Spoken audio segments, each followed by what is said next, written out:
अपन start करने जा रहे हैं हमारा नेक्स्ट चैप्टर टिश्यूज, जिसका आज हमारा फर्स्ट लेक्चर है। तो सबसे पहले तो हमें स्टडी करना है कि टिश्यूज होते क्या है। हमने सेल चैप्टर में पढ़ा था कि सेल एक स्ट्रक्चरल और फंक्शनल यूनिट होता है बॉडी का, जो कि सारे फंक्शंस परफॉर्म करता है। अब जो यूनिसेलुलर ऑर्गेनिज्म है उसके लिए तो वो एक ही सेल उसकी पूरी बॉडी है, लेकिन जो मल्टी सेलुलर ऑर्गेनिजम्स है उसमें तो ऐसे हर एक इंडिविजुअल सेल काम नहीं कर सकते। इसलिए जो सेल्स एक जैसा काम करते हैं उनको एक साथ ग्रुप होना पड़ता है और वो ग्रुप मिलके फिर वो फंक्शन परफॉर्म करते हैं। तो टिश्यू क्या होता है? Tissues are the group of cells which are similar in structure उनका सिमिलर होता है और वो एक साथ फंक्शन करते हैं, वर्क टुगेदर, एक साथ काम करके एक पर्टिकुलर फंक्शन को परफॉर्म करते हैं। मतलब टिश्यूज बनता है सेल्स के ग्रुप से। The group of cells that are similar in structure and work together to perform a specific function are called tissues. Group of cells are known as tissues. अब tissues term सबसे पहले दी थी एक scientist बिशेट ने। सबसे पहले बिशेट ने टिश्यूज को डिफाइन किया था। अब study of tissues in case of animals is known as histology.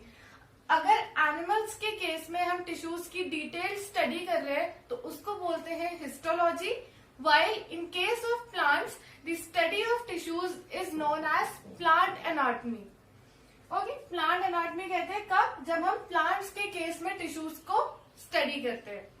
Now tissues को हम ब्रॉडली दो कैटेगरीज में क्लासिफाई कर सकते हैं। एक होते हैं प्लांट टिश्यूज एंड एक होते हैं एनिमल टिश्यूज। अब दोनों की प्रॉपर्टीज में क्या डिफरेंस होता है वो एक बार देख लेते हैं। प्लांट्स को हमेशा एक ही जगह पे खड़ा रहना पड़ता है, वाइल एनिमल्स को एक जगह से दूसरी जगह पे लोकोमोशन करना होता है, मूवमेंट करना होता है। इसलिए उन दोनों में टिश्यूज अलग अलग टाइप के होंगे। Now see, plants have stationary habitat while animals are locomotive, so the kind of tissues are different in both the cases. क्या होता है? प्लांट्स एक जगह खड़े रहेंगे तो उनको ज्यादा स्ट्रेंथ की जरूरत होगी, इसलिए उनमें डेड सेल्स का अमाउंट ज्यादा होता है। वाइल एनिमल्स को लोकोमोशन करना होता है, एक जगह से दूसरी जगह मूवमेंट करना होता है, इसलिए उनमें लिविंग सेल्स का अमाउंट ज्यादा होता है, तो नेचुरली उनमें टिश्यूज भी लिविंग होंगे। वाइल प्लांट्स के केस में डेड सेल्स, डेड टिश्यूज ज्यादा अमाउंट में होते हैं। क्योंकि प्लांट्स को एक ही जगह पे खड़ा रहना होता है इसलिए उनमें एनर्जी रिक्वायरमेंट भी कम होती है। While in case of animals the energy requirement is more. तो ये तो हो गई बात basic broadly categories of tissues into plants and animals. सबसे पहले हमें इस चैप्टर को स्टार्ट करना है प्लांट टिश्यूज से, उसके बाद हम पढ़ेंगे एनिमल टिश्यूज। तो प्लांट टिश्यूज को हम दो कैटेगरीज में क्लासिफाई कर सकते हैं, into meristematic and permanent. Permanent tissues बाद में स्टडी करेंगे, पहले हम स्टार्ट करते हैं मेरिस्टेमेटिक टिश्यूज से।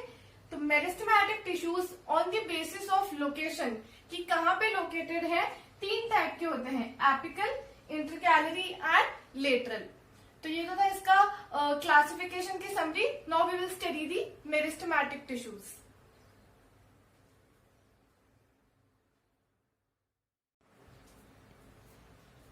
Okay, so now we will start with meristematic tissues. सबसे पहले हमें इनकी जनरल कैरेक्टर स्टडी करने, then we will study about its types.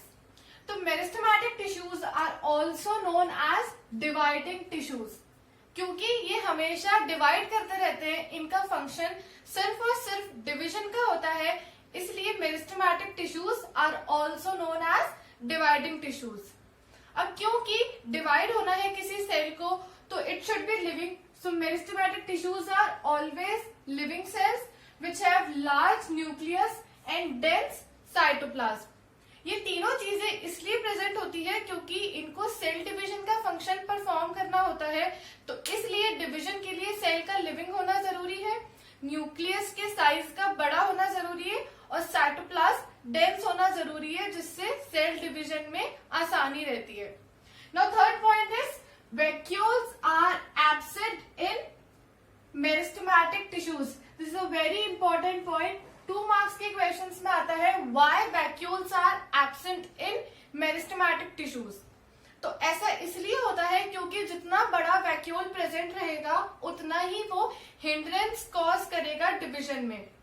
अगर वैक्यूल्स प्रेजेंट है, बहुत बड़ा वैक्यूल प्रेजेंट है, तो वो इजीली सेल को डिवाइड नहीं होने देगा। फर्स्ट रीजन तो ये। सेकेंड रीजन, मेरिस्टेमेटिक टिश्यूज का फंक्शन सिर्फ और सिर्फ सेल डिवीजन का होता है, उनको कुछ भी चीजों का स्टोरेज नहीं करना होता, इसीलिए मेरिस्टेमेटिक टिश्यूज में वैक्यूल्स एब्सेंट होते हैं। Now next point is found at all growing parts of the plants.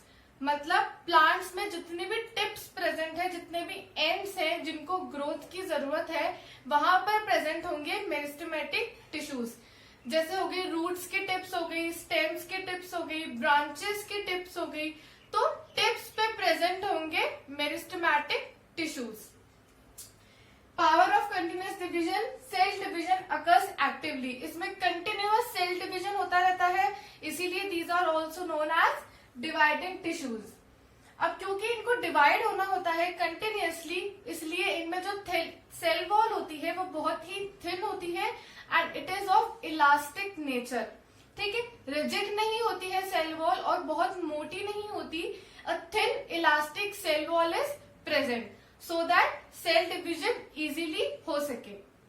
Nextly, क्योंकि बहुत फास्टली सेल डिविजन हो रहा है, इसलिए these cells are closely packed, या हम इसको कहते हैं intercellular spaces are absent.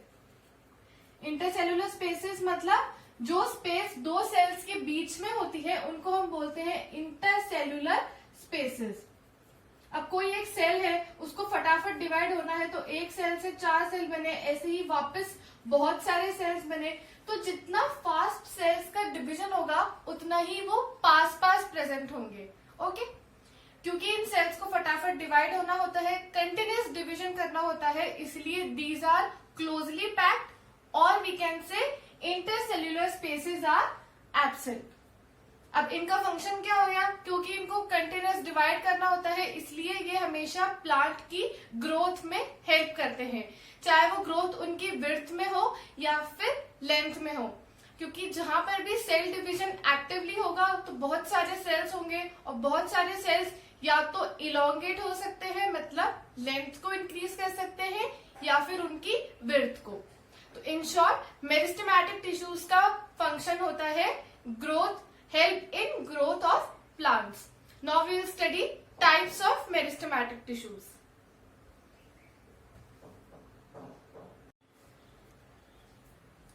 Now let's study the types of meristematic tissues. तो ऑन द बेसिस कि कौन सा मेरिस्टेमेटिक टिश्यू कहाँ पे प्रेजेंट है, meristematic tissues are classified into 3 types, namely apical, intercalary and lateral meristem. तो एपिकल मेरिस्टम जैसे कि नाम से समझ में आ रहा है, एपेक्स पे प्रेजेंट होगा, टिप्स पे, एंड्स पे प्रेजेंट होगा, रूट्स, स्टेम्स एंड ब्रांचेस के। तो अगर कोई भी मेरिस्टम टिप्स पे प्रेजेंट है, जैसे रूट्स के टिप्स पे, ब्रांचेस के टिप्स पे या स्टेम के टिप्स पे, तो वो हेल्प करेगा वहां की ग्रोथ में, वहां के इलोंगेशन में।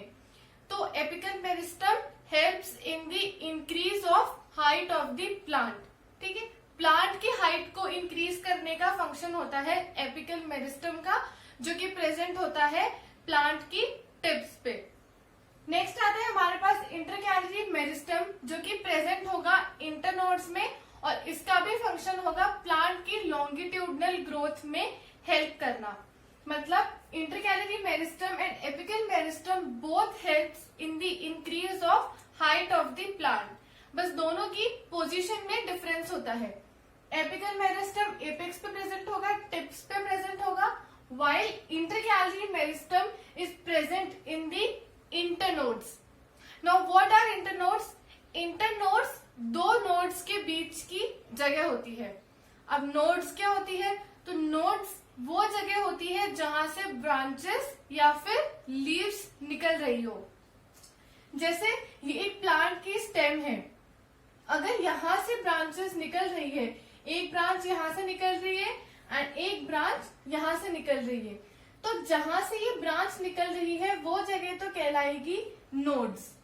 ऐसे ही यहां से अगर ये ब्रांच निकल रही है तो ये जगह होगी नोड्स, और दोनों नोड्स के जो बीच की जगह है उसको हम कहते हैं इंटरनोड्स, और वहां पे प्रेजेंट होगा इंटरकैलरी मेरिस्टम। तो अगर यहाँ पे सेल्स का डिवीजन होता है तो इतना इलोंगेशन होगा, और अगर यहाँ पे इलोंगेशन होगा तो अल्टीमेटली प्लांट की हाइट में इंक्रीज आएगा। तो intercalary and apical meristem helps in the increasing height of the plant. Third type का मेरिस्टम है हमारे पास लेटरल मेरिस्टम, जो कि प्रेजेंट होगा प्लांट की साइड में, parallel to the shoots and roots. Shoots means stem. तो स्टेम या फिर रूट्स के अगर पैरेलल में कोई मेरिस्टम प्रेजेंट है तो वो कहलाता है लेटरल मेरिस्टम, जो कि हेल्प करता है प्लांट की विड्थ या फिर गर्थ को इंक्रीज करने में। भाई अगर यहाँ पे मेरिस्टम प्रेजेंट है तो यहाँ पे इलोंगेशन होगा, तो ये प्लांट है। अगर यहाँ पे मेरिस्टम प्रेजेंट है तो जब इनमें ग्रोथ होगी तो इसकी विड्थ बढ़ेगी, है ना, स्टेम की चौड़ाई इंक्रीज होगी। तो वो इंक्रीज करने का काम होता है लेटरल मेरिस्टम का। एंड जब लेटरल मेरिस्टम फंक्शन करता है, मतलब जब उसकी वजह से उनमें अगर सेल्स की ग्रोथ हो रही है एंड उनकी वजह से प्लांट की गर्थ, प्लांट की विड्थ इंक्रीज हो रही है, तो वो कहलाती है सेकेंडरी ग्रोथ। यानी कि lateral meristem helps in the secondary growth of the plant. This is a diagrammatic representation of the position of meristem. Lateral meristem is present in the sides of the plants. Intercalary meristem is present in the internodes, and apical meristem is present in the tips of the plants. तो ये था हमारा आज का lecture, introduction to tissues and meristematic tissues. Thank you for listening.